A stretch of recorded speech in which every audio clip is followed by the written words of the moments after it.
allegiance to the flag of the United States of America and to the republic for which it stands, one nation, under God, indivisible, with liberty and justice for all. Okay. Roll call. Let's start with Dr. Stanley. Present. Let's just go right around the table. You can introduce yourselves to the folks in the audience. Chris Stanley, Director of Learning Technology. Brandy, Executive Director of Finance. Sean Cotton, Treasurer. Lisa Pappas, Vice President. Ahmed, Ismail, President. Roy Bishop, Deputy Superintendent. Keith Howell, Director of Teaching and Learning. Great. Welcome back, everyone. We have the approval of the agenda. Do I have a motion to approve the agenda as presented? Motion to approve the agenda. Support. Support. Any questions or comments? All those in favor say aye. Aye. Any opposed? Okay. Action items. Approval of District Budget Committee meeting minutes for November 13th. I believe everybody got those. Do we have a motion to approve the? Does everybody have? I think everybody got those. Yes. We have a motion to approve the Budget Committee meeting from November 13th. Motion support. Support. Support. Any questions or comments? Okay. All those in favor say aye. Aye. Any opposed? Okay. Next, we're going into the COVID-related dollar expenditures. You're up. All right. Make your magic happen. Well, so what I'm going to show is, if I got this correctly, look at that. There you go. Maybe. You have a hard copy of this, by the way, Keith. I do not have a hard copy of this. Thank you. This one? Yeah. I printed extras. Oh, okay.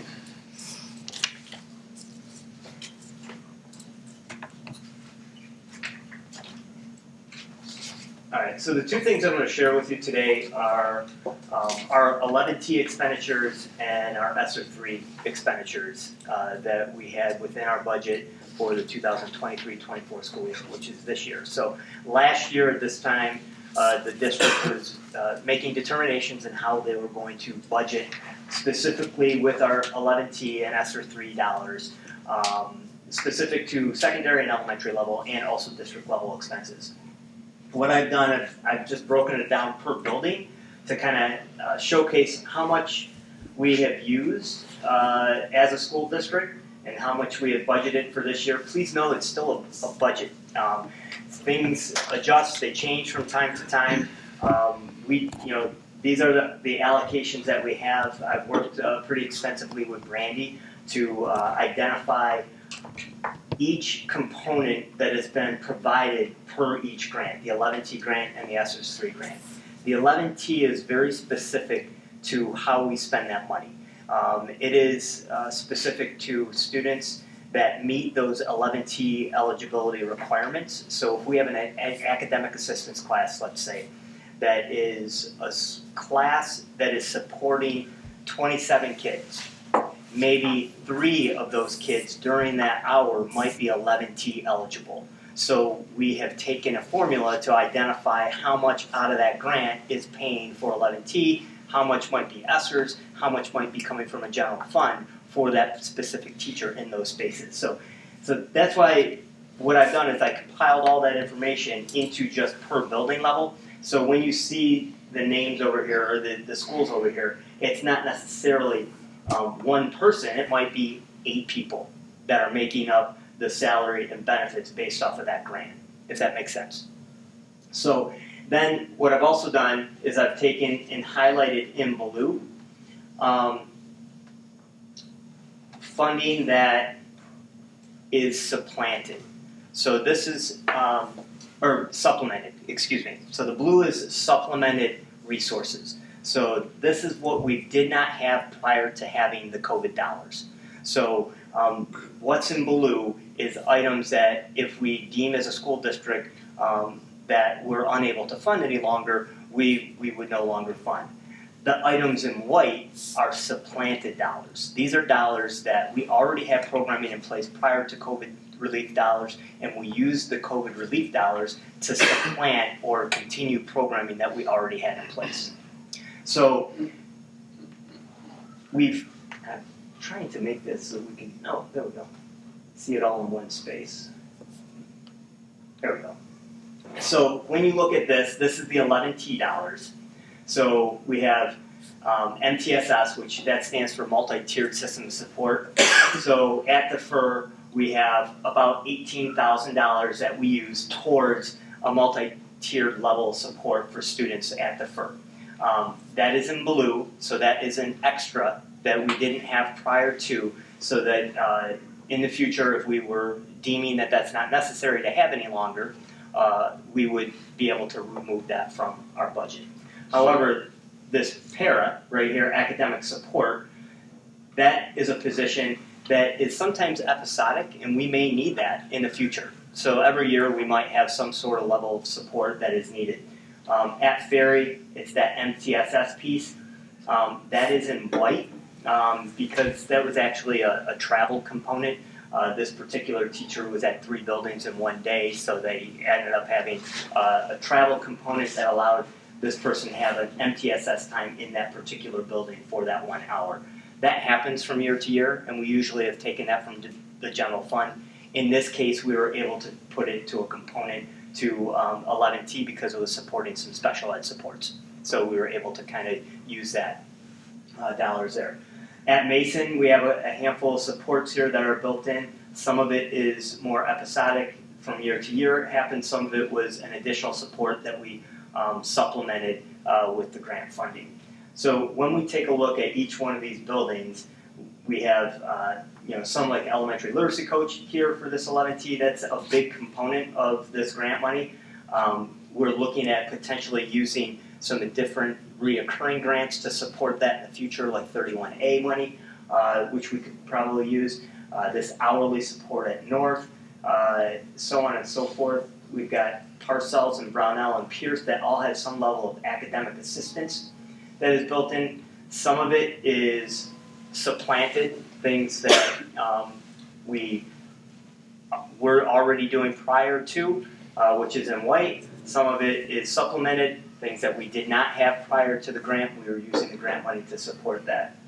A big chunk of the funding in 11T is also after points and summer points. That's our after school programming and our summer programming, which is in blue right here. Last year we used about, actually this is more actuals from last year of what we spent. We're anticipating that same dollar amount for this year. We still had that money remaining from this grant, so we were able to put that in there. We also always put a set aside for transportation for that summer programming. Last year we spent between after school, after points and summer points around $44,000. We're anticipating the same. Obviously we're still in year, so we're unsure exactly how much that's going to be, but we budgeted for that amount. And then we had an additional $31,000 that we're looking to do some trauma-informed PD, specifically in the area of supporting teachers with certain case studies with students between the months of February and June. So obviously there's a little remaining balance there, but the total indirect cost as well, because we build that in. Indirect cost, the reason we add that is specifically if there's changes in staffing, increase in positions that we needed to, additional support, we have that ability to do that. It also is a piece that we're allowed, it's an allowable expense through the grant that we can pay for, like the lights and the custodial and all those types of things as an indirect What cost. is that percentage that they allow? Brandy, do you know the exact percentage for that grant? Not off the top of my head. Yeah, we built it into the formula, and that's the amount that we're allowed to based off of the grant that was provided. So we'd have to go back to see what that 4.02%. 4.02 it looks like. Okay, and then how come there's no, I didn't see a building listing for South? Because this is 11T money that we used. We're going to get to ESSR 3, and I'll show you what that amount is there. We did not use any 11T dollars at South for this particular year, but we did use ESSR 3 money. Okay, could you scroll back up, Keith? If you go to like the first line item, MTSS for defer, Yes. so you have the 18,383 in blue. Was there any MTSS money at defer that was spent that was white? No, Okay, not this year. okay. In the past, you may remember, we had probably about 2.4 to 2.7 FTE in MTSS time that was distributed to all of our elementary schools, and that was usually taken out of the general fund. And what a lot of times that was to help make teachers whole, but also provide interventions to students when they did not have a class in front of them. So if an art teacher might have a section of, I'll use Monteith for instance. If that art teacher was at Monteith and there were 22 sections at Monteith, but there was 24 sections available to be able to teach, but we didn't have enough students because we only had 22 sections, 2 of those sections would be considered MTSS time, multi-tier system support, and that art teacher would do some level of intervention in the area, either their discipline or literacy, to support students during those 2 hours. And then we would bill that towards the general fund to make that teacher whole. In the past couple years, what we've done, we've used grant money to fill those pieces. And then last year, what we ended up doing is we just condensed the schedule more and ended up teachers being less than full-time, or through attrition, teachers just had a little bit more travel time between a couple of the buildings to make sure that they were whole. Okay, last question. Why isn't the literacy coach broken down by building? Or literacy coaches? Because this formula actually is multiple literacy coaches that are built into that because it's based off of the 11T formula. Okay, So that's the total amount. It equates to about 2 FTE. 2 FTEs, Yeah. 347,000. And that's fully loaded with Right. salary, benefits, Wow. Retirement, Wow. so on and so forth. So those literacy coaches are the only ones that are covered by 11T, and then we have others that are, In the district that In are the covered either through the general fund or 31A, which is a reoccurring grant that we receive every year. and of how many, these salaries and benefits for the 11T, how many people is that? Did you say 2? Yes, So that's just two positions correct. covered by these funds too. For the literacy coach. 180,000 apiece. And the total number of literacy coaches we have in the district is, do we know off the top of our head, total what we have? 9 9 total? total between elementary and high school. And not all of them are full-time. And the MTSS salaries, so is this just the salaries and benefits, that's the entire cost of MTSS, is just the salaries and benefits we're paying the teachers to cover those sections, is that? Correct. So, for instance, at the defer piece, I think that's 4 class periods for that particular teacher. So, let's say we had a teacher that was in that same role, but maybe had 15 years in the district. That salary and benefits would probably be more. So don't think of it as FTE, because FTE does not equate to the amount of dollar amounts that we're spending sometimes, because each teacher makes a different amount of money, or they accept a different benefits package. So maybe they have a full family and they're collecting all their benefits. Other teachers, the salary might be a little bit different because their benefits package isn't the same. I guess the same question as far as the MTSS. So we have these listed here that are covered by 11T, but we still have other MTSS costs in the district, correct? Yes, we have other multi-tier system support. At the elementary level, it's specific to the special schedule. And then if we go to the ESSR 3 money, so ESSR 3 is not as prescribed as the 11T dollars. The 11T is specific to a certain qualifying student, so academically disadvantaged students for 11T, special ed students, homeless, students of color, migrant students, those are all 11T eligible. ESSR $3 is could be spent on any students within the district, and there's also a variety of different things we could have done with that money. Class size reduction, opening new sections are the biggest area that we use that money for. But if we see here, at the middle school we do have an instructional coach. that is supporting all 3 of our middle schools. We used ESSR's money to spend on that. We have a Dean of Culture that we have used at North and spent that money in ESSR's $3. And then South, Pierce, Parcells, and Brownell, they used the funds to focus on class size reduction and opening new sections. Okay, that's what that word is, that's reduction. You got reducation. Oh. I was thinking, what the Sorry heck does about that mean? Okay, thank you.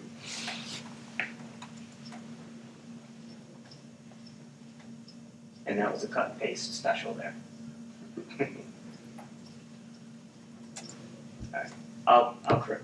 No big send deal, the other no two. big deal, I just didn't know what that. No, thank you for that. So you can kind of see how this is made up here. Here at South, you can see there was $428,000. At Pierce, Parcells, and Brownell, we have the amounts here. If we were to take a look at these funding, the blue is what we supplemented.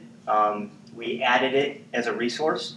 The white here is what we already had in place prior to receiving COVID dollars. What the principals chose to do is use the additional FTE to make some teachers whole, to lower class size so that they didn't have larger sections, they wanted smaller sections, so they used some of that money. The principals are aware and they know that the additional funds that they received to do that work, to lower class sizes, to open new sections, they know that they're not going to have those dollars moving forward for next year. And we've been in conversation with them and continue to work with them. And on the 29th, we'll have a more detailed update for you, specifically at the secondary level, in regards to how they are using those funds this year and how they're planning on moving forward with next year with their enrollment projections and also course selection as specifically to classes the kids are going to be taking. So then, in this case, North didn't reduce any class sizes with those funds. That is correct. They used the funds specifically for these 2 areas, or for the Dean of Culture for one area. It's actually 2 staff members. It's 1.4 FTE Who are approximately. those staff members? That's Mr. Chibnall, Mhm. and who's the other person? Rebecca Morosky. Yes, I'm thank you. sorry, who's it? Rebecca Morosky. Borowski, thank you.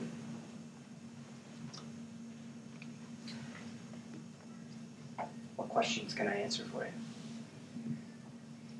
The instructional coach position, that's the only coach we have left out of the 6 we hired originally. Correct, that's without correct. professor's money. And the ESSR's money, the previous year, 2022-23, paid for all of the coaches. So that would have been considered blue because it's something that we supplemented. And so we have 1 left, and that 1 coach is serving the 3 middle schools, you said? Correct.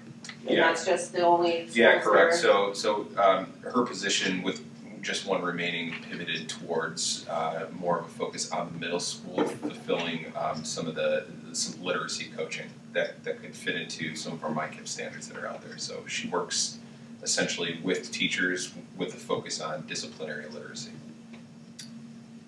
Can you elaborate on disciplinary literacy? Yeah, absolutely. So disciplinary. So whatever your discipline is, right? Are there some literacy essentials that we receive from the state of Michigan that comes in? How can you apply some focus areas to really focus on the component of truly understanding what the text is saying inside a classroom, right? So are there a variety of activities that you could be doing in the classroom with your students so that your students can make some of those connections? One of the things that we found, and I know Keith can speak to this too, a lot of times the literacy focus has always just been in an ELA classroom, but we know out loud that, that's happening in social studies, that's happening in science, even occurs in math, right? Each discipline has its own form of literacy. How can kids make their own connections to that? So that's what our instructional coach has been doing at the middle school level. So, maybe you can explain, I don't want to elaborate too much, but what would a disciplinary coach bring to helping a science teacher? I teach music. I know what vocabulary is in my discipline, and I work in a lot of ways of bringing literacy in my, my teaching, right? So what is the coach doing that's valuable to help the classroom teacher that a science teacher can't do on their own by picking out, vocabulary words or literacy concepts out of their discipline? Yeah, You want me to take that or you got it? but I'll take a stab at it first, and feel free to come on into it. So, what a coach can be doing with a teacher in a classroom, so let's use a science classroom for an example. Let's say that there are certain terms out there that maybe we just assume a student knows, right? And so I was actually part of a science PD that Shelley, our instructional coach, hosted, and she was using terms like, I'm trying to think, okay, so let's just use weather regarded terms, like storm, right? If I'm a student, I'm coming with my own thinking about what a storm is. In terms of weather, obviously I'm going to be thinking about the rain that's coming in. But if I'm on a football team, I'm going to be thinking something completely different when I'm using the term storm that's out there. So it's helping the teacher work with all the students so that there's a common understanding of what a lot of those terms are. Now, I'm just using terms for an example, using certain common definitions so that all students that are coming from different places have an understanding of what that is. But what the coach is really able to do is to help the teacher create a lot of those lessons together, but really just kind of be that coach to the teacher overall. They're not telling the teacher what they need to be doing. They're just bringing in some of the things that they've learned from disciplinary literacy standards to be able to say, hey, have you thought about trying this? Go ahead, Keith. I'll just add, all of our standards, specifically to all the different content areas, have some level of integrated literacy focus. So if you go to the Common Core standards or the C3 framework, or you take a look at all the next generation science standards, they all have some component of ELA focus within them. A lot of our teachers are content specialists. They specialize in their math instruction, their science instruction, and their specific social studies instruction. What the coach can do is, especially because of her specific ELA background and knowledge base and the training that she's had in instructional coaching, is be able to sit down one-on-one with the teacher and how do you implement the strategies and the Common Core standards, the next generation science standards and the C3 framework standards into their daily practice, so kids are having more access to literacy focus and able to present information in multiple medias, in multiple ways. And that's one of the big components that has shifted in our ELA standards, is that they're embedded into all the other content standards as well. So that's one of the things that the coach is able to do when they sit down with teachers and go through that.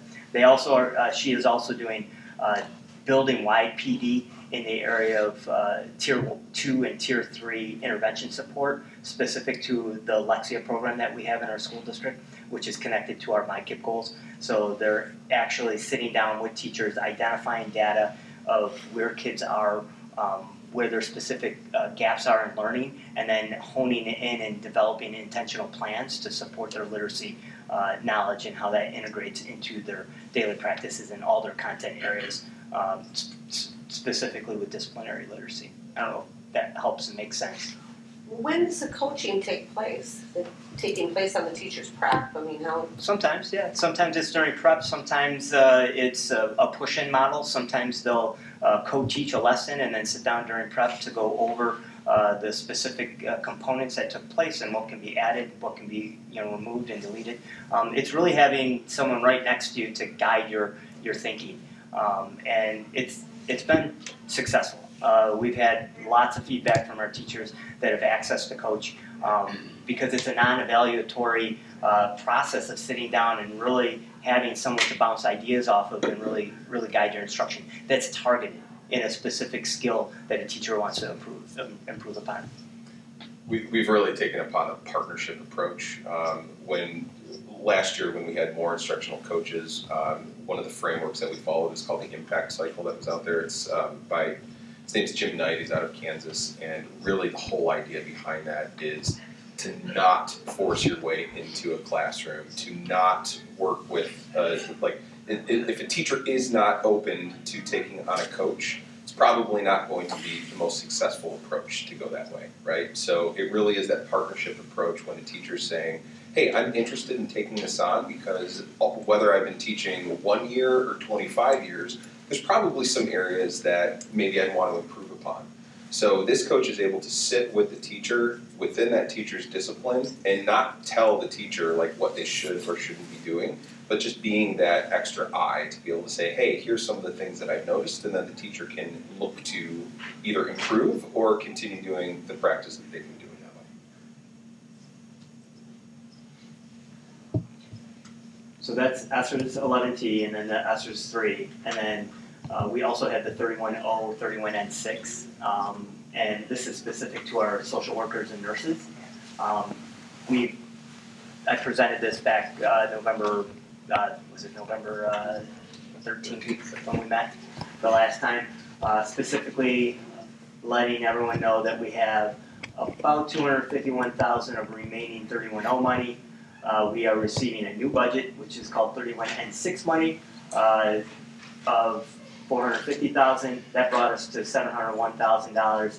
Our social workers and nurses amount of what their cost was $832,000 approximately. Leaves us with $130,000 shortfall with those particular grants. However, we have written a 31AA grant that will offset this cost once we receive those funds. Hopefully February, March timeframe we'll receive them. And then we've also written a new 31N6 grant through Wayne Risa for about $600,000. It's a competitive grant. We may or may not get it. If we do receive that grant, then we're able to put it towards this area, social workers and nurses as well. Otherwise, those, do you have a breakdown or is there some drill down here that tells me where those social workers are? They're throughout the district. The nurses support the entire school district. There's 3 of them. 3? Right. And then in this, there's, I believe, 4 social workers that are built into this that support district-wide as well. Yep, yeah, Pierce, Defer, Monty, Mason. Yep. That's where the social workers are. Yes.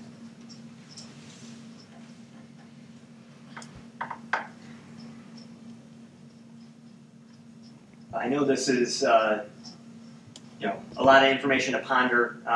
Just know that we're well aware of, all the staff, where they're at, the specific amount of dollars that are, taken from either the general fund, SS3 or 11T that are paying, for these salaries.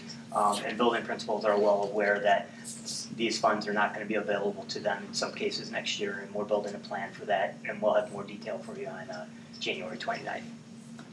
Kate, could you go back to ESSR's 11T? Uh-huh. So, and what's the number at the very bottom? 82,000. So for the one that Ahmed called out, if you go to the top, it's just elementary. Now the 300, the literacy coaches. Literacy coaches. So on the 29th, when we meet again, we're gonna have every building leader come in and talk about their budgets. How are we gonna Secondary. Right. How are we gonna talk about this one with the literacy coach? So the literacy coach one, this fund actually was placed into this particular grant because it met the criteria of 11T. However, this will probably be shifted to 31A for next year when this 11T goes away. I can't speak to exactly all the decisions were made. I was, Brandy and I are just trying to interpret, how, the puzzle fit and why people were placed in certain areas. We do know that in the past, literacy coaches were always put into 31A, and 31A dollars, we usually received about $350,000 a year. So we would do a formula that would base 31A money off of all of our literacy coaches, and then the remaining of the funds would come out of the general fund. Well, in the recent 2 years, 31A money has increased. So we're receiving more 31A money that could potentially pay for, we're waiting for the allocations of 31A to have a better understanding of, how we would be able to shift those funds accordingly. So these elementary literacy coaches would shift into that 31A spot, which is a reoccurring grant that we get every year. Okay. So is there a drill down here that shows us by building, what each building's receiving? That's what any this is right here. COVID money? That's what this is. So what's the total for deferred? Oh, I would just have to add these two up, so Okay, so, 52,000. so in other words, the only COVID money that's going to Ferry is that MTSS for That is correct, $6,000. that is correct. Masons, I add those two together. Well, there's a little bit more. Three. There's 3, yeah. So Mason has 121. 121,000 to cut. And Ferry has 5,000 to cut. Well, potentially. This was paid for from ESSR's money, but in the past, we paid that much from the general fund. And these are episodic things that come up from year to year. So we usually, every year, look for different ways to support and spend money. We look for different grants. Maybe we pull it from 31A. Maybe we use title dollars to help pay and support some of this.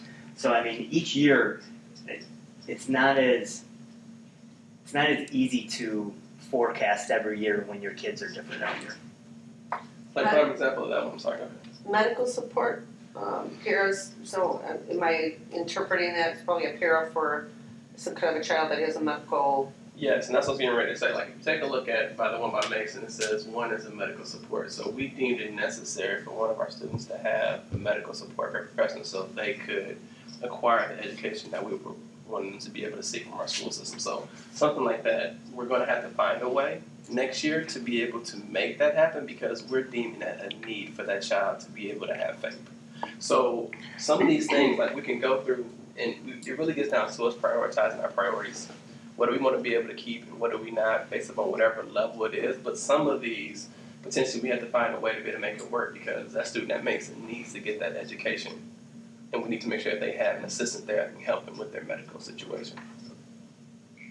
And that's a dedicated para, I would have assumed it Absolutely, follows that child, okay? absolutely.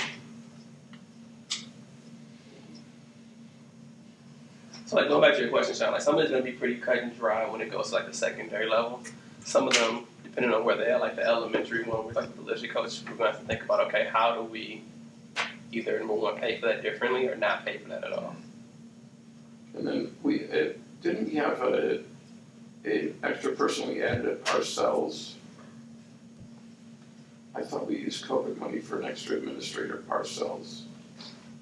For an extra administrator or the academic learning center? I thought it was an administrator. No, we didn't use. No, we didn't have an administrator for that person. Okay, thank you.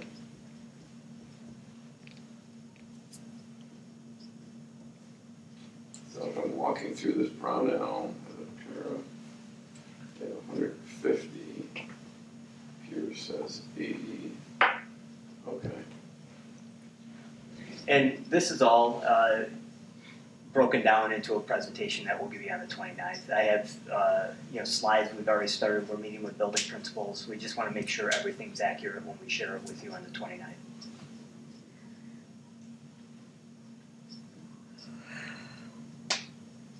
And looking at after points and summer points, is that the total cost for all the kids that attended those programs, or that's just what's covered with? That's all the kids that were 11T students that were covered from those programs. So it's not So the they were total cost of the program itself? It So after points, you have 334, The only kids that were able to attend those were 11T eligible students. So we did use additional funding last year through ESSR's 3, but this is this year's ESSR's 3, so we're projecting for this coming year. So last year we did use some of ESSR's 3 money to cover the students that were not 11T eligible that were in summer points. So this year, What's the definition of an 11T student? 11T students are students of color, homeless students, migrant students, special education students, economically disadvantaged students.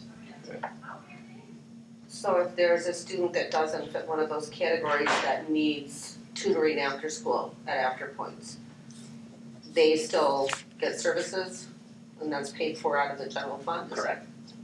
Right now, we don't have any students, I don't believe, attending after points. I'd have to check with the building principals that don't fit the 11T requirements.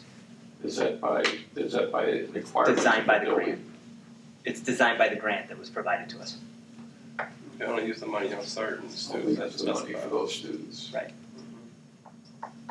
So similar services for somebody that doesn't fall into that bucket, we don't provide, In the summer, for summer points, we did. We okay? provided for them. And I would imagine that buildings are probably helping support students that don't fit into that bucket as well. But the number is low.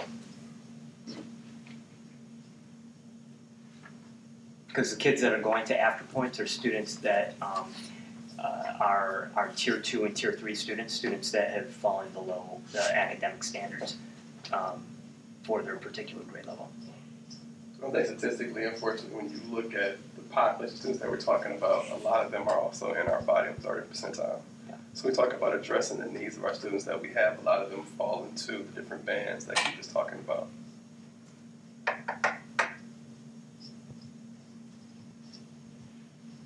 And summer points is just a tutoring academic summer points? It's a 4-day intensive intervention program that we have usually 6 to 12 students in a classroom with 1 to 2 teachers. We try to keep it to a 1 to 6 ratio. And then this year we've actually written a grant and through Wayne Risa that hopefully will work in conjunction with the 11T money to even have a more structured process where students actually would have to be there for a longer period of time. But we're waiting to get approval on that grant as well. So if I take those 3 sheets and total them up by building, that tells me what we don't have funds for, that funds are going away to fund those activities, is that? Right, just like presented in November, it's about $4.4 million. If this ties off to that. It all ties off to that. If we were, I mean, it's been adjusted a little bit. I think I made an adjustment on December 13th. I think the end result was about $4 or $5 different. But I mean, because it's a budget and it shifts, Right. from time to time. But yes, it's about $4.4 million. About 2.2 of that is things that were happening prior to the COVID money. About 2.2 of it is things that we supplemented with additional programming. And we're still waiting on other grants. We're losing the ESSR 3 money and the 11T money. However, the state is moving to more of a prescribed process of providing grants. We just wrote one for computer science the other day. We have a social studies grant that's coming our way. We have a 23G grant that I talked to everyone about in December that we're looking to get allocated funds for, but it's very prescribed on how you can use those Very funds. niche how they're going. There's a lot coming their way. Yeah, so we're thinking that we're going to continue to get some additional funding, and some of the stuff that's in blue that we love that we have right now, maybe we can still keep some of that based off of some of the new grants that we could have coming our way, but we're not going to know about them until March, April, when they're, some of them are non-competitive, some are competitive grants. And is the dollars that you're anticipating from those grants on a conservative basis, is it enough to offset these? No. I wish I could say that they are. But some of the items in here that we have in blue are specific to what the grant's requiring. So I'll give an instance, like the Dean of Students or Behavior Intervention Support or PBIS type of programming. That is built into some of these grant requirements that are coming down the road. So hopefully we'll be able to have access to some of them to be able to to support some of the stuff in blue here. But like I said, the hard thing about budgeting for something that we want to have in place by June, we might not know some of this information until, Can't count. later. I talked to a representative from the MDE today about how it's a challenge for us to be able to make decisions as a school district when we're getting these funding pieces at different times throughout the year. Like 23G grant, it was January 3rd, I got an email from the Department of Education explaining the requirements that need to be done by the 30th of January, and hopefully it'll get approved, and then we'll know by March if all of those items are approved. So it's hard to make decisions when you are unsure of the funding sources that are coming in. So are you guys moving forward under the basis that you're assuming that none of the money's coming through? I mean, how conservative are you being in your planning here? It depends on the grant that we're looking at. Like I'm assuming 23G that we're going to receive those funds. I'm in my mind assuming that that's going to be something that's approved. So I'm looking at different ways that we can provide academic assistance to some of our high school kids that need it, especially in the area of math. So I've already had a meeting with Kate and Musa today in regards to some of those plans. So I'm anticipating that's going to be something we receive. Now, would that offset the cost of some of this?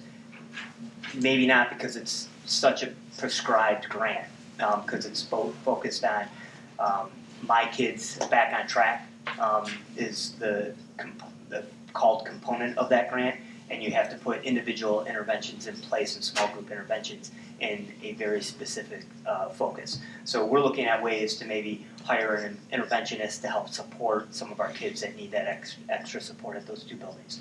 So we'll be talking more in detail about that. 31AA grant, if we receive that, there are some opportunities to potentially have some more social workers, some more SEL work, some more focus on interventionists in the area of behavior modifications and supports. So that's all part of 31AA grant and the requirements of that grant. The computer science grant, we're looking at providing a higher level of training for our staff so they can embed and integrate computer science standards into their daily practice. So every grant has a specific requirement. So it might not offset all the costs, but we might be able to do some adjustments within what we're doing and what we deem is.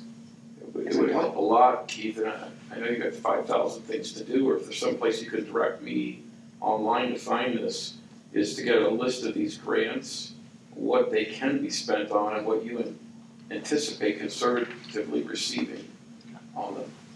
I can put something together for you. If you could do something like that, it would really help put this in perspective, at least for me. Sean, do you have any other questions? No, just I think all my questions are answered for what the process is for the next meeting on the 29th. I just wanted to ask a question on the PD there, that you have the subs and training, so trauma-informed instruction. So 31,000, you were covering teachers in classroom? So we're looking, and the reason I always like in grants to keep a little bit extra money just in case something happens, you have to add a staff member, or maybe a staff member decides they're no longer working here and we have to hire someone different or put someone else in that place that might make more money. So that's part of that PD trauma informed, so I wanted to leave a little bubble room for that. Now that we're getting closer to this February mark and the year is kind of going forward, we're going to be able to do some CPI training for some of our staff. I met with, for instance, Anita today in regards to a couple activities that Mason we're looking to do to bring some training in for a couple staff members specific to a couple students that are in her building that we want to do a case study on. So that would be the type of work we do during that time, and that would be to bring the training in and also to provide subs for the teacher to be able to pull out and do some of that data analysis and some of that work.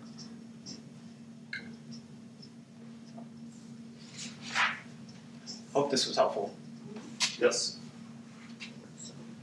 Okay, next up is budget parameters. Mr. copy, you wanna walk us through that, please? Yeah, just wait a second to see if. Oh, I'm sorry, let's come to that.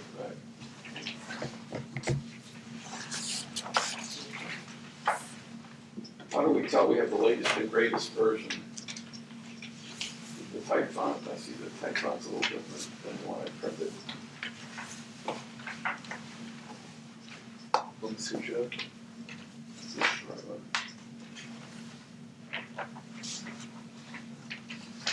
Yeah, if you have 13 parameters, it's correct. Okay, thanks. 13 parameters? 13. Okay. Yeah.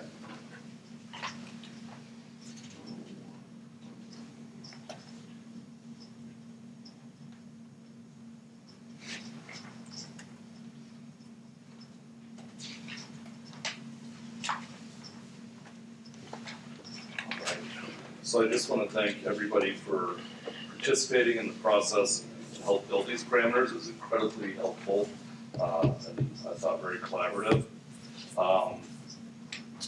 These are the parameters after meeting with all of you and with board members that I came up with for a resolution to do a first read tomorrow.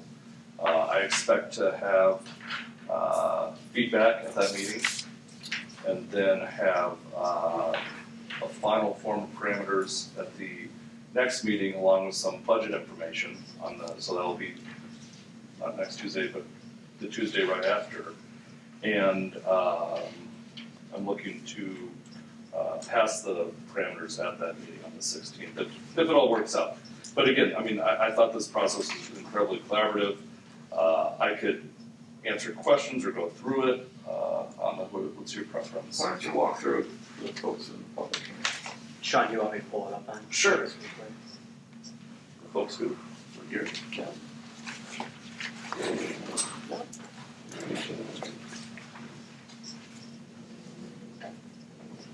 Let me make sure this is the right one.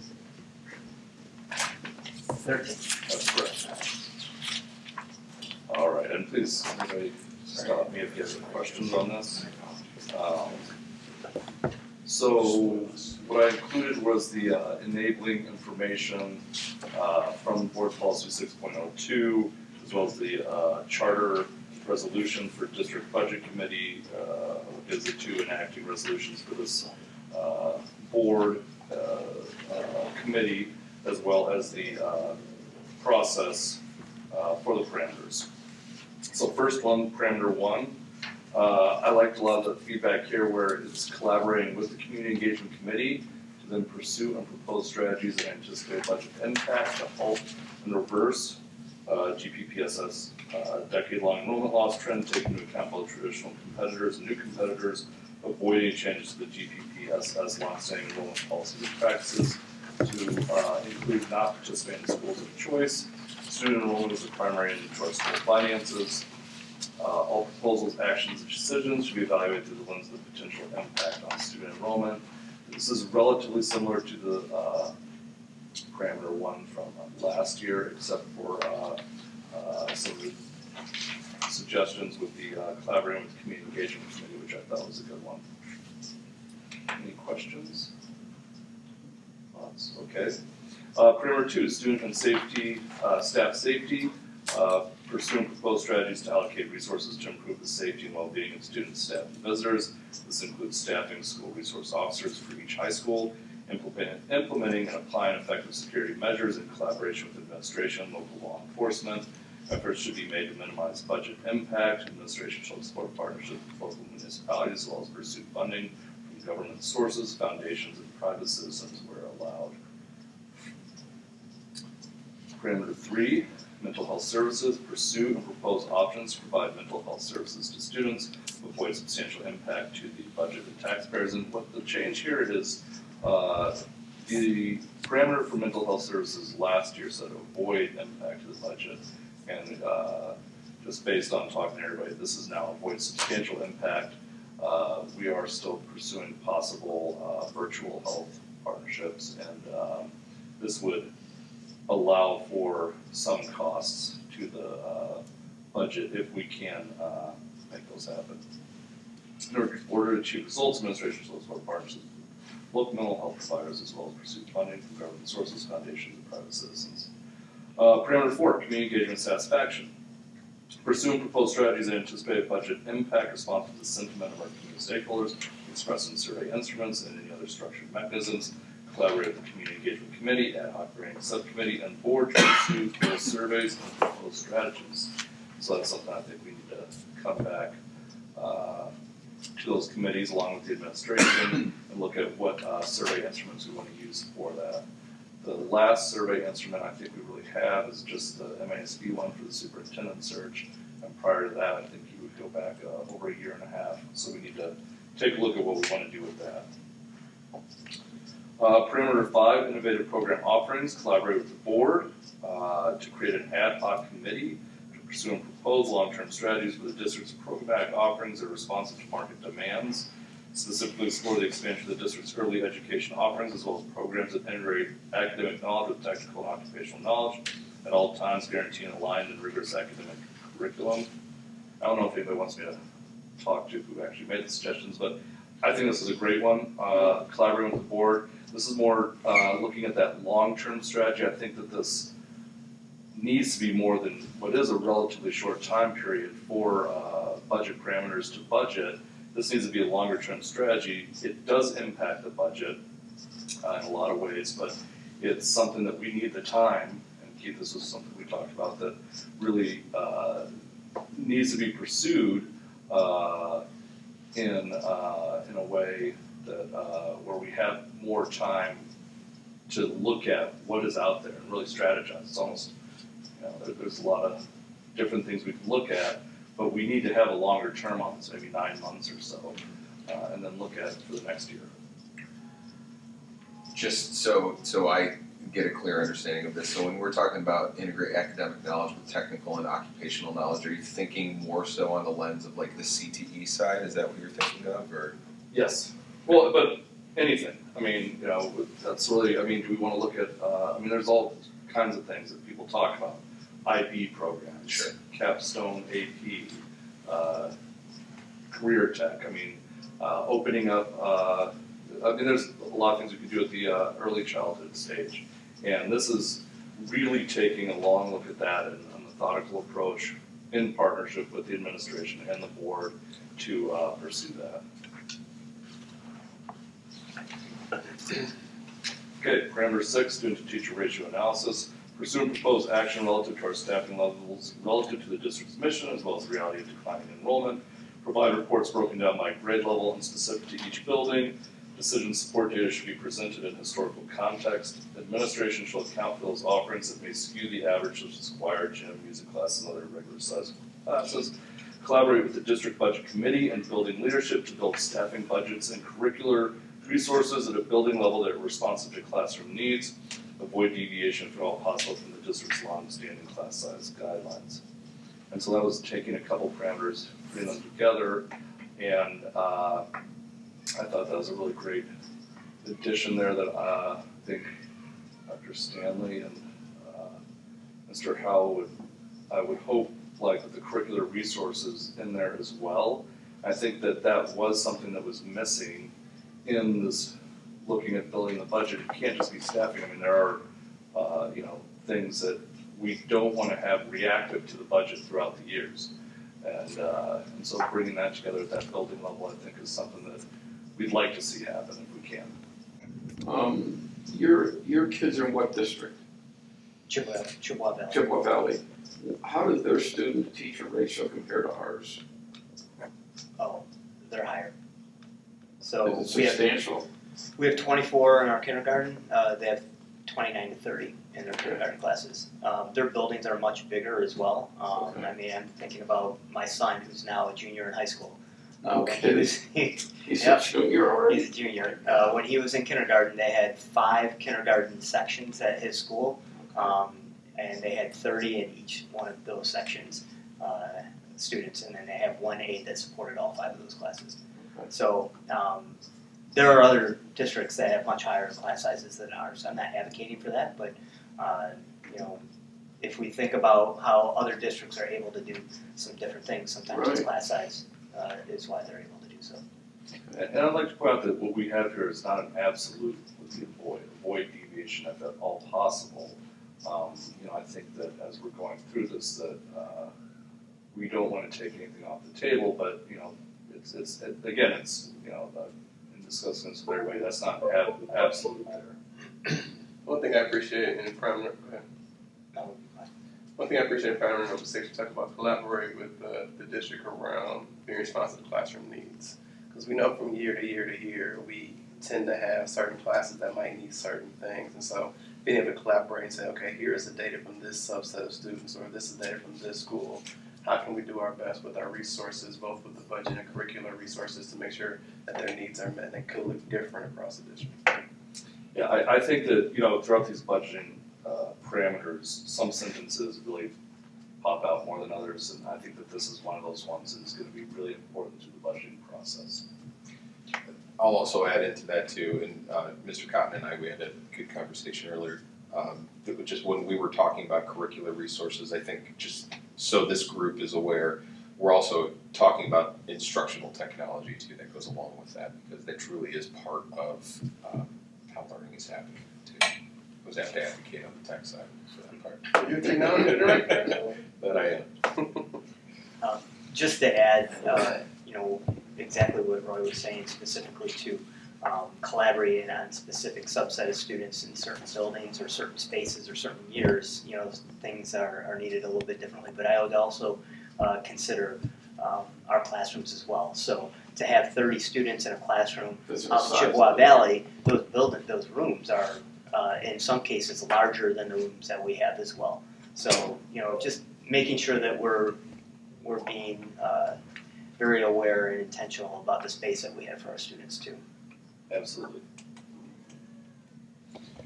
Parameter 7, healthcare cost containment. Pursue and propose an action plan responsive to the district's healthcare costs. Present the board 2024 healthcare cost projections. Explore alternatives for cost containment and reduction where available. Focus on maintaining all benefit levels. And actually, this is one where I didn't last minute get to put one of those changes in, but this is something I think that we'd like to explore throughout the timeline of the building of the budget with this committee, the budget committee.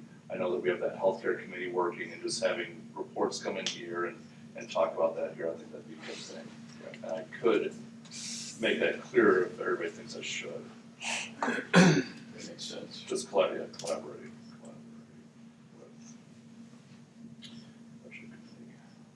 And based on our bargaining and our discussions during the bargaining period, we're looking at a variety of options for healthcare at this point, right? That's correct. This one does really, and that was pointed out quite a bit. Some of these things, they go a lot. They dovetail with each other, and this one is very intimately coexisting with, which one is it? Employee contracts, parameter 10.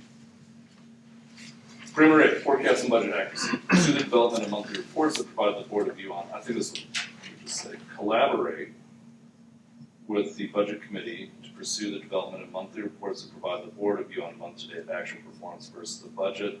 Maintain a proactive line of communication with the board when new information becomes available that impacts the budget.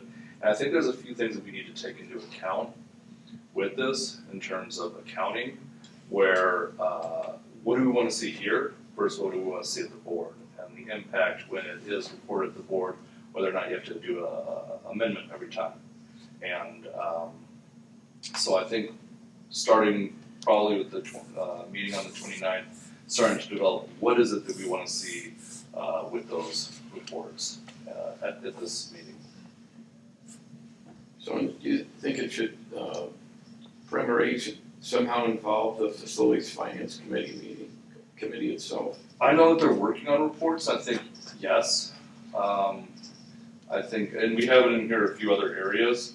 I just think that when we actually have the reports, that there'll be monthly reports actually reported to this committee, and having some of those reports developed here and there, and then the cadence is that it's going to be reported here every month. So yeah, I think I could add that as well. Thank you.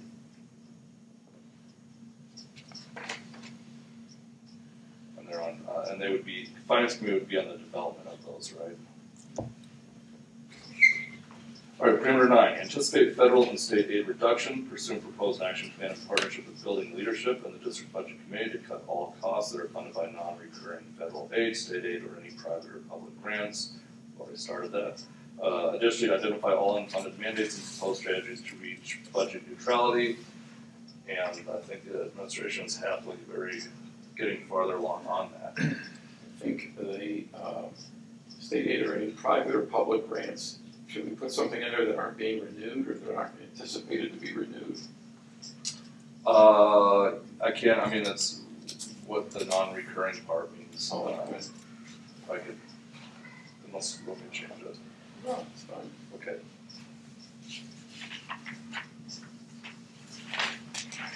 Parameter 10, employee contracts. Pursue active engagement with employee bargaining units relative to future agreements that serve the needs of staff, students, and taxpayers. Pursue and propose tangible and intangible benefits that are responsive to our staff and market demands. Any changes there? Okay, general fund equity levels. The board will not prescribe a specific general fund equity target, but will demand accountability and transparency relative to budget targets, which themselves are an agreement among the board, the administration, and taxpayers. This really follows the same process as last year where we didn't go the traditional route and say, please hit a certain percentage general fund equity level. And I think that we still need to be in this mode as we're cutting costs and proposing changes to the budget. Sinking fund renewal, this should also say sinking fund and operating millage renewal.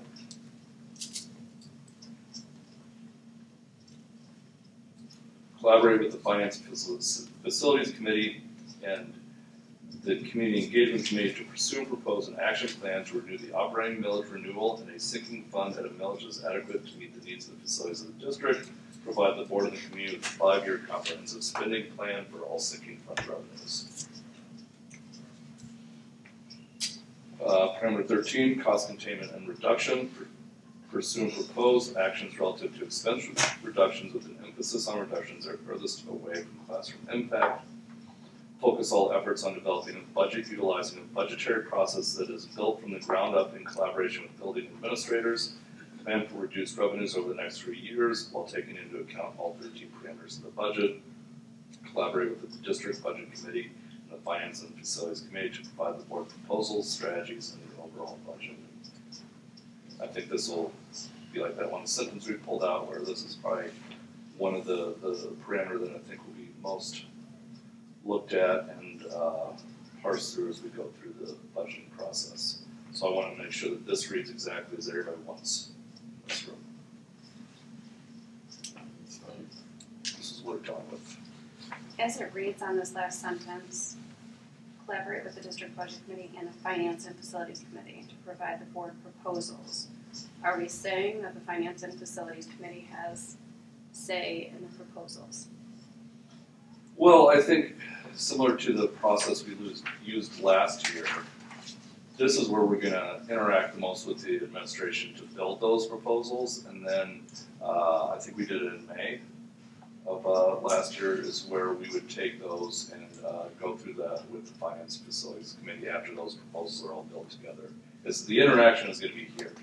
This committee is the one that I think is going to be the partnership between administration and the board on the budget and creating the budget, and then we would go through the process like we did last year, go to the Finance and Facilities Committee in early May, then to the board right after. So they're reviewing but not doing the actual proposal. They're not involved in the actual proposal process itself, correct? Correct. Is that how you would Yeah, say it? Yeah. exactly. So we could say collaborate with the district budget committee to provide the board proposals, strategies, and overall budget. Should we make that read to provide, then go to the finance and facilities committee for review and then to the board? Yeah, that makes sense. Good catch, Brandy, good catch.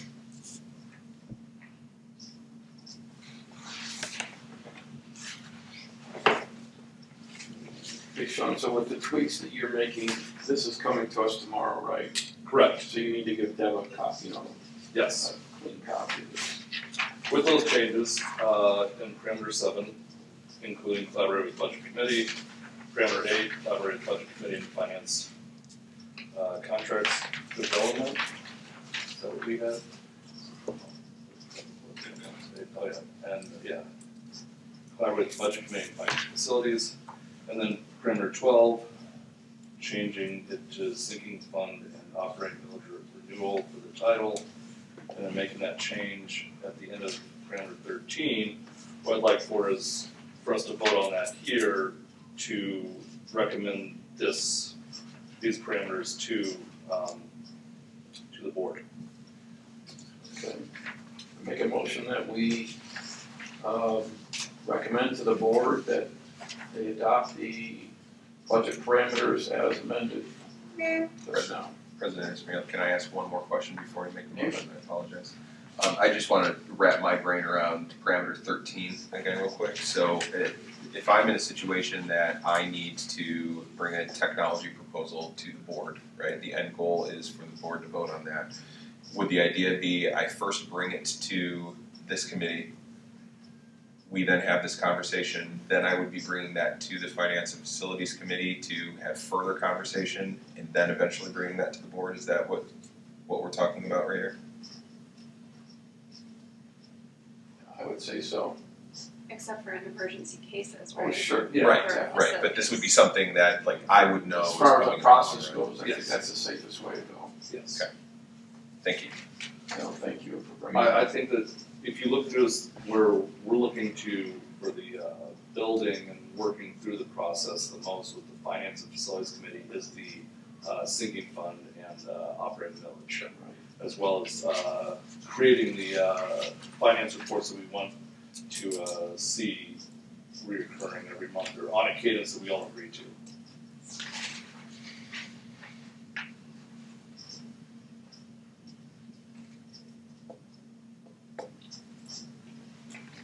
Just a quick thought. When I think of budget parameters, and I've been here for many years, and I've watched our meetings where we have parameters come up. These parameters are over a time frame that is much more than just the budget process. In the past, we've had parameters that are specific to that budget year. This, I can see some of these parameters looking 2 to 3 years before we're making determinations. So I just wanted to bring that to light. When I see some of these parameters, I just want to make sure we know that a lot of the items on here probably are going to take, and I know Sean, you kind of even mentioned it, and the innovative, programming. It's going to take some time to develop more than just the, so there's going to have to be some foresight, some forecasting over 3 to 5 year period in some of these items if we're really looking to make some different changes with some of Yeah, these I think a lot of these too, Keith, are gonna come up when we revisit the strategic planning process this coming year. I think so too. A lot of these are strategic planning type goals, and so I think this is gonna dovetail into that process. Right, and I think you have two things in work here. I mean, you have board policy 6.02, which really takes into account that look forward almost for 3 years and suggests that. But then you have the law that says we have to have this thing done by July 1st, and I think getting less reactive is always better for budgeting and doing that. So I think that absolutely this is long term and that shorter term by law that we have to have. That's actually a good way to look at this whole thing, Keith. One column is this year, Right. and the next column is, Going forward. going forward. I think that makes a lot of sense. So did you make a motion that There way? you go. I'll second it. Okay. Make a motion to recommend the parameters as amended to the full board. I'll second. I thought you did it first. Okay. All those in favor of moving forward with these parameters as amended, please say aye. Aye. Any opposed? Okay. Next item, You review. wait here, say aye. I don't think I heard anything. Go ahead. I don't know if we're Yeah, supposed we're not to or voting not, for it. that's why I don't say anything, Oh, I just you're thought it voting. was I guess scary. so. I did the first one and then I was like, I don't know if I'm You're supposed to. voting members of this committee. Okay, aye. When you don't say nay, then you automatically said aye. I just want to make Yeah. sure. Yeah. No, that's why we're all, I just that's why assumed we're all you said aye. forget. Okay, perfect, great. Okay, Thank you very much. no, thank you for the efforts you all put into this. Next, we have review of labor negotiations process. And this really was, I think, Chris Fenton's Right. section. I don't know if anybody else wanted to cover it. Yeah, I didn't even know this one was Okay, he didn't give me any information to share, okay, so I don't know. we I just would be talking about attorneys for the negotiations or anything like that. I meant to ask you, did you guys ever connect? You and John Cava? Well, I know Sean had a chance, so I was sick that day, but I know Yes. Sean and Fenton did. Yes. Yeah, but I was not there for that. We did, and I think that's why it was probably best for Chris to cover this, so if you want to, we could push this to the 29th. Yeah, let's just do that. Yeah, sorry, he didn't give me any information to share, so I didn't share for that. Is he okay, by the way? Yeah, he's okay. I saw something about emergency or, Yeah, he had to go to the doctor or something. surprised I didn't run into him. I'm living at Fort Hospital. Okay, action items for January 29th. Presentations by building principals of the recommended COVID-related funding cuts. So walk me through what your idea is of how that's gonna happen. So we'll have a presentation provided to you that will give an overarching summary, similar to what we did in November 13th, of all of the funds kind of, but correlated to specifically what the FTE accounts for each building. So you will see what we used in each building to supplement and what we used in each building to supplant. And then we'll identify slides for each building where the building principals will present what their plans are to move forward with budgeting with the reduced funding that they're going to receive for next year. One thing I do want to make sure everyone's aware of is there's a lot of unknowns right now. There's unknowns about enrollment for next year, kind of shifting over. We kind of have a better idea of that when you think about it, but what we don't know is who is selecting what courses as a student. So that information doesn't come until later in the school year. Then we build it into the loader, and then that loader kind of identifies how many sections we need of each class. So to really get down into the weeds of how many sections of each class at the secondary level, it becomes a little bit more challenging. But one of the things we are going to do is we're going to take a look at the current enrollment now, some of the interventions that we want, programming that we want to put in place for kids. How many academic assistant classes do we need, reading foundations, and as you see through some of the curriculum work we've done this year, we've even tried to combine some of our sections through some of the work we've done at the curriculum committee, and trying to tighten things up a bit so that our course sheets are not so large, because that becomes some of the challenge as well. So all of those things our principals are keeping in the back of their minds when they're starting to schedule for next year. So they're looking at every component of what they offer and how they can kind of tighten things up a bit so that when they are reduced to a particular amount of FTE, they're able to account for that. So that's what we're going to present at the 29th for you. Okay. And you said that's only the high schools, or are you doing? Middle school and high school. Middle school and high school, Yep. okay. The middle schools and high school. Elementary is a little more cut and dry, especially because they have caps for their classrooms, 24 to 27. And then also, we've stabilized at the elementary level. When we went back 7-8 years ago, when the big cuts came at the elementary level, we've already reduced to the point where we're probably not going to be reducing as many teachers at the elementary level as you might see at some of our other levels, because the enrollment has shifted, going up, and eventually we'll stabilize there too.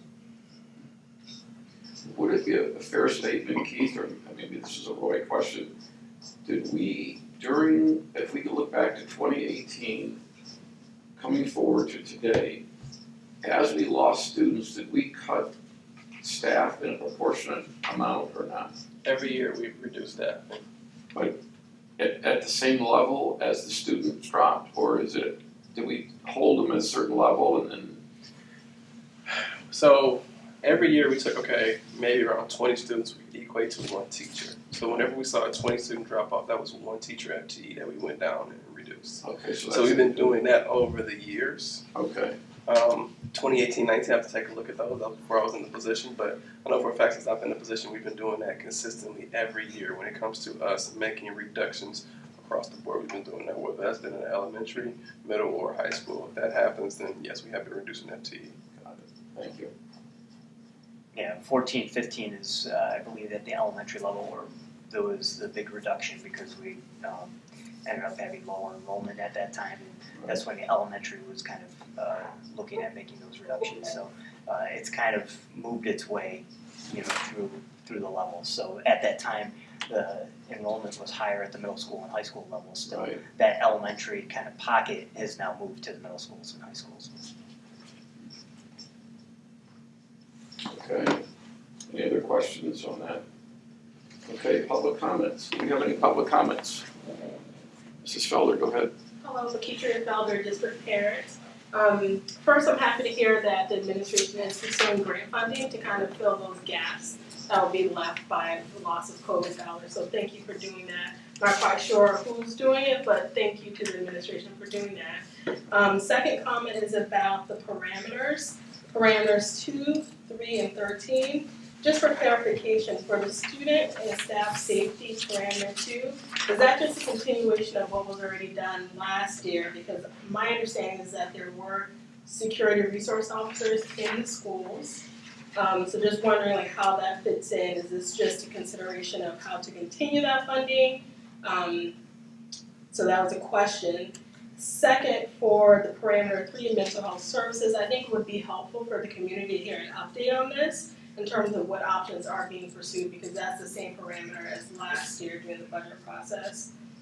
And then for parameter number 13, cost containment and reduction, I thought Dr. Stanley asked a really important question about process. And I would suggest that the committee reconsiders the process and not have administrators have to make 2 presentations to the budget committee, then the finance committee, and then potentially to the board. So I know these things are being worked out, and this is all a process, so I think if you can give more consideration to parameter 13, that may be helpful to staff and administrators and the board and all the committee members as well, if there's not duplicative efforts made at various meetings. Thank you. Anyone else? Mr. Arnold? Just to actually add on to that, John Arnold, Grosse Farms. And I was struck also from Dr. Stanley's question. And that is most of the organizations that I've worked with are trying to delayer to become more nimble and responsive, and to kind of hear a technical program process or approval. Have to go through all the internal approvals in the administration and then get to the board level and have to go through 3 different sets of approvals or reviews. Seems kind of counter to that delayering. And I just urge the board to try to make certain that we're not creating kind of bureaucratic hurdles to the organization being responsive to what the needs of the students are. Thank you. Anyone else? Mr. Hippel? Okay. Okay. Nice to see you. Okay, that closes public comments. Do we have any committee member comments? Mr. Howell? Dr. Bishop? Pavlik? No. Okay, and how about you two? No? Okay, and we are adjourned. Thank you all.